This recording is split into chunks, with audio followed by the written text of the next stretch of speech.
Hello दोस्तों, science for railway YouTube channel में आपका स्वागत है। मैं रेलवे के लिए मिक्स 25 क्वेश्चन एनसीईआरटी एग्जाम्पलर का क्वेश्चन करा रहा हूं। आज साइंस की तीसरी क्लास है। कल की क्लास नहीं हुई थी, उसके लिए सॉरी। आप इसका आंसर बताइए। कुछ डायनासोरों में पर यानी पिच मौजूद थे, किंतु वे उड़ नहीं सकते थे, लेकिन पक्षियों में पर होते हैं जो उन्हें उड़ने में मदद करते हैं। विकास के संदर्भ में इसका यह अर्थ हुआ है कि ऑप्शन ए, सरीसृपों की उत्पत्ति पक्षियों से हुई है।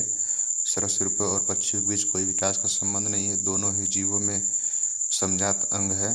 पक्षियों की उत्पत्ति सरीसृपों से हुई है। तो क्या हो जाएगा इसका आंसर? पक्षियों की उत्पत्ति सरीसृपों से हुई है। ठीक है, अगला बताइए आप सभी लोग। मानव के युग्मज में लिंग गुणसूत्रों के या युग्मों की संख्या कितनी है? कितनी? 1, 2, 3, 4 कितना है? 1। ठीक है, अगला बताइए। प्राकृतिक चयन द्वारा स्पीशीज का विकास सिद्धांत किसने दिया है? प्राकृतिक चयन द्वारा स्पीशीजों का विकास सिद्धांत, तो आपको सीधा सीधा याद रखना है कि विकास सिद्धांत किसने दिया है? डार्विन ने। ठीक है, अगला बताइए। उन कथनों का चुनाव कीजिए जो जीनों की विशिष्टताएं बताते हैं। जीन डीएनए अणुओं बेसों के विशिष्ट क्रम के रूप में होते हैं। जीन प्रोटीन का कुटन नहीं करता है। किसी स्पीशीज की वेस्टों में एक विशिष्ट जीन एक खास गुणसूत्र में स्थित होता है। प्रत्येक गुणसूत्र में केवल एक ही जीन होता है। क्या हो जाएगा इसका आंसर? कौन सा सही है? जीनों के स्पष्ट में, तो ऑप्शन नंबर बी, पहला और तीसरा जो है सही है। अगला बताइए। मटर के एक शुद्ध लंबे पौधे और एक शुद्ध बौने पौधे में संस्करण कराया गया। F2 पीढ़ी में सब शुद्ध लंबे पौधे और बौने पौधे का अनुपात क्या होगा? क्या होगा इसका आंसर बताइए सभी। 1:3, 3:1, 1:1, 2:1, 1:1 के अनुपात में थे। ठीक है, शुद्ध लंबे और बौने पौधे का अनुपात 1:1। ठीक है, अगला बताइए। नीचे दी गई सूची में से उन लक्षणों का चुनाव कीजिए जिन्हें उपार्जित किया जा सकता है, वंशागत नहीं। तो कौन सा वंशागत नहीं है? आँख का रंग, त्वचा का रंग, शरीर का आकार, बालों का रंग, स्वरूप। शरीर का आकार जो है ये वंशानुगत नहीं होता है। ठीक है, बाकी सब वंशानुगत होते हैं। नर और मादा युग्मकों द्वारा साथ लाए जाने वाले विशिष्टों लक्षणों के दो रूपांतर कहाँ स्थित होते हैं? क्या हो जाएगा आंसर बताइए आप सभी लोग। ये कहीं गुणसूत्र के प्रकृतियों पर, दो विभिन्न गुणसूत्रों पर, लिंग गुणसूत्रों पर, किसी भी गुणसूत्र पर नहीं। क्या हो जाएगा? एक ही गुणसूत्र की प्रतिकृतियों पर। ठीक है, अगला बताइए। वह वर्ग चुनिए जिनमें साझे लक्षण किसके सबसे अधिक संख्या में पाई जाती है। साझे लक्षण सबसे अधिक पाए जाते हैं। एक स्पीशीज की दो विशिष्टियों में, एक जीनस की दो स्पीशीजों में, एक फैमिली के दो जीनसों में, या दो फैमिली के दो जीनों में। वह वर्ग चुनिए जिसमें सबसे अधिक साझे लक्षण पाए जाते हैं। बताइए आप सभी, क्या हो जाएगा इसका आंसर? ए स्पीशीज की दो विशिष्टियों में। ठीक है, अगला बताइए। विकास सिद्धांत के अनुसार नई स्पीशीज का निर्माण सामान्यतः किसके कारण होता है? विकास सिद्धांत के अनुसार नई स्पीशीज का निर्माण किसके कारण होता है? कई पीढ़ियों तक विविधताओं के जमा होते जाने के कारण। ठीक है, अगला बताइए। किसी जीव के विशेषक पर किसका प्रभाव पड़ता है? किसी जीव के विशेषक पर किसका प्रभाव पड़ता है? मातृक और पैतृक दोनों के डीएनए का। ठीक है, अगला बताइए। यदि किसी जीव का जीवाश्म पृथ्वी की अपेक्षाकृत गहरी परतों से प्राप्त हुआ है, तब हम भविष्यवाणी कर सकते हैं कि जीव का विलोप हाल ही के कुछ वर्षों में हुआ है।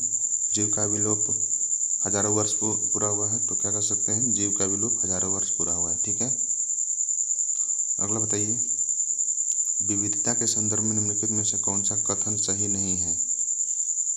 तो कौन सा कथन सही नहीं है, किसी स्पीशीज की सभी विविधताओं के बने रहने की संभावना समान होती है, यह गलत है, बाकी तीनों सही है। ठीक है, मैं जल्दी जल्दी आपको करा दे रहा हूँ एनसीईआरटी एग्जाम्पलर का। उसके बाद जो क्वेश्चन आया हुआ है एग्जाम में, जो पूछा जा रहा है लगभग वही कराऊंगा उसी टॉपिक की। ठीक है, तो जल्दी जल्दी आप लोग आंसर बताइए।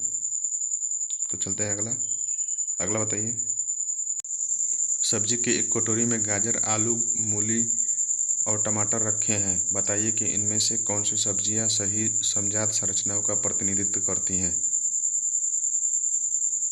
तो क्या हो जाएगा, सही समजात मानी समान अंग किसका है, तो मूली और गाजर तो है, इसमें जड़ होती हैं, दोनों समजात हैं। ठीक है, अगला बताइए, सही कथन चुनिए। तो इनमें से कौन सा सही है, मटर के पौधे का प्रतान और नागफनी का प्रणाम वृंत समजात अंग है। तो कौन सा सही है, मटर के पौधे का प्रतान और नागफनी का प्रणाम वृत्त समृत अंग है। पक्षियों और छिपकलियों के पाद समृत अंग है। पक्षियों के पंख और चमगादड़ के पंख समजात है। तो कौन सा सही है, ऑप्शन ए और बी दोनों सही है, एक ही ऑप्शन है। ठीक है, अगला बताइए,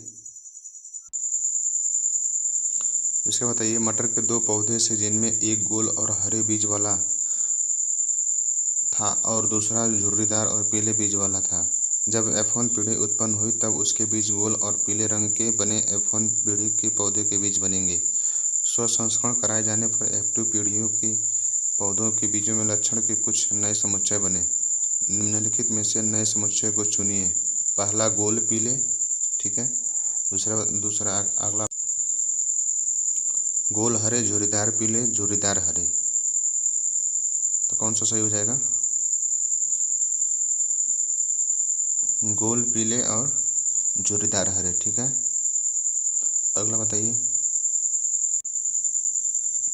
केमिस्ट्री बताइए आप, एल्काइन समजातीय श्रेणी का प्रथम सदस्य है। तो कौन सा एल्काइन समजातीय श्रेणी का प्रथम सदस्य है, एथाइन। ठीक है, अगला बताइए, निम्नलिखित में से कौन सी समीकरण साबुनीकरण अभिक्रिया प्रदर्शित करती है। तो कौन सा करता है, ऑप्शन डी। ठीक है, CH3COOH C2H5 प्लस NaOH अभिक्रिया होकर के CH3COONA प्लस C2H5OH का निर्माण करती है। ठीक है, अगला बताइए, CH2O CH2Cl में उपस्थित विषम परमाणु है, कौन सा विषम परमाणु है, ऑक्सीजन, कार्बन, हाइड्रोजन, क्लोरीन। तो कौन सा है, ऑक्सीजन और क्लोरीन जो है यह विषम परमाणु। ठीक है, ऑप्शन डी हो जाएगा इसका आंसर। अगला बताइए,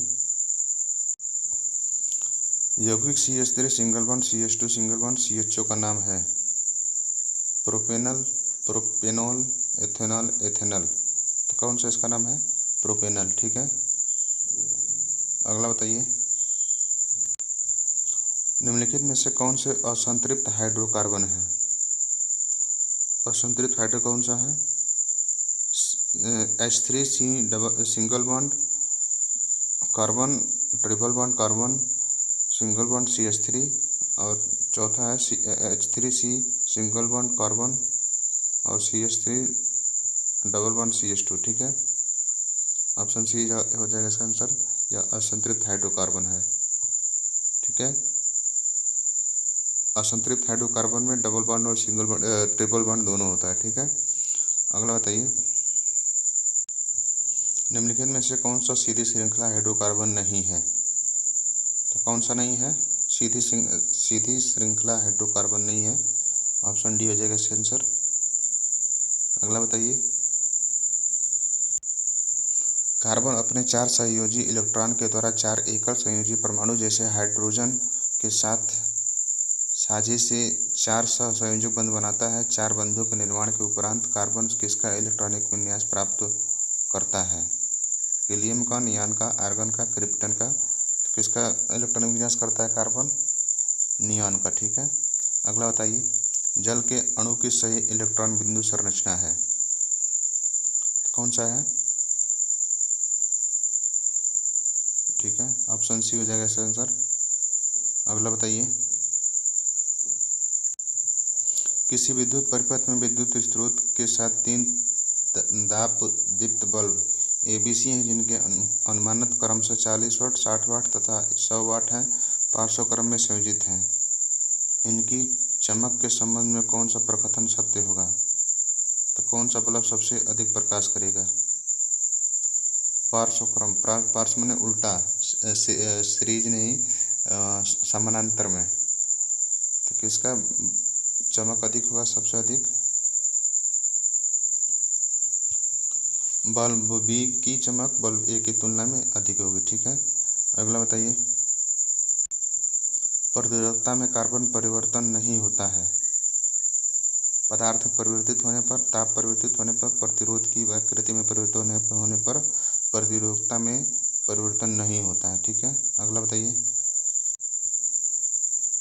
लंबाई L तथा एक समान उपप्रस्थ काट के क्षेत्रफल ए के किसी बेलनाकार चालक का प्रतिरोध R है और समान पदार्थ के किसी अन्य चालक जिसकी लंबाई 2L तथा प्रतिरोध R के है कि अनुप्रस्थ काट का क्षेत्रफल क्या है? तो क्या हो जाएगा? 2A। ठीक है, अगला बताइए, निम्नलिखित में से कौन सा वोल्टता के निर्भर को निरूपित करता है? B बराबर क्या होगा? कार्य बटा विद्युत धारा इंटू समय। ठीक है, अगला बताइए, अधिकतम विभव प्राप्त करने के लिए सेलों के श्रेणी संयोजन जैसा कि चित्र 12.4 में दिखाया गया को उचित रूप में निरूपित करने वाला संयोजन कौन सा है? सेलों के श्रेणी सीरीज में श्रेणी संयोजन कौन सा जगह? Option number A. ठीक है,